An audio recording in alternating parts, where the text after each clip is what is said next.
Get ready with me first time. না না, কোনো ওকেশনের জন্য আমি সাজছি না, আমি সাজছি মন ভালো করার জন্য। আসলে যখন আমি বসে বসে বোরিং ফিল করি বা কুটকুটে চিন্তা আমার মাথার মধ্যে ঘুরে বেড়ায়, তখন আমি মনটাকে ঘোরানোর জন্য সাজতে পছন্দ করি। আর শাড়ি তো আমার বরাবরই খুবই পছন্দের, কিন্তু আমি শাড়ি কারো সাহায্য না নিয়ে পরতেই পারি না। তাই অলওয়েজ আমার মা বা বৌদি আমাকে সাহায্য করে। আর মেকআপের আমি মও জানি না।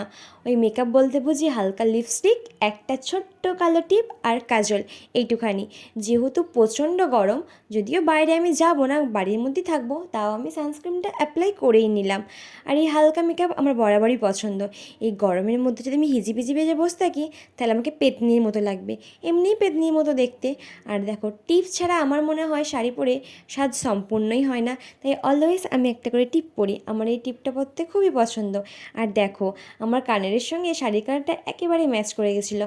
এই কানেরটা অনেক দিন ধরে রাখা আছে, পরাই হয়নি, কিন্তু আজকে শাড়িটা পরার সময় মনে হলো এই কানেরটা মানাবে। কেমন মানিয়েছে বলো তো? তারপর দেখলাম গলাটা খালি খালি লাগছে, তাই একটা হালকা চেন পরলাম। আর আমি বরাবরই এরকম হালকা হালকা জিনিস পরতে পছন্দ করি। আমি বেশি বড় কানেরও পরতে পারি না, আর গিজি গিজি হারও পরতে পারি না। সবসময় সিম্পল জিনিস আমার খুব পছন্দ। এই ছিল আমার ফাইনাল লুক। কেমন লাগলো অবশ্যই কমেন্ট করে জানিও। ভালো লাগে তোমাকে কাছাকাছি পেলে, ভালোবাসি।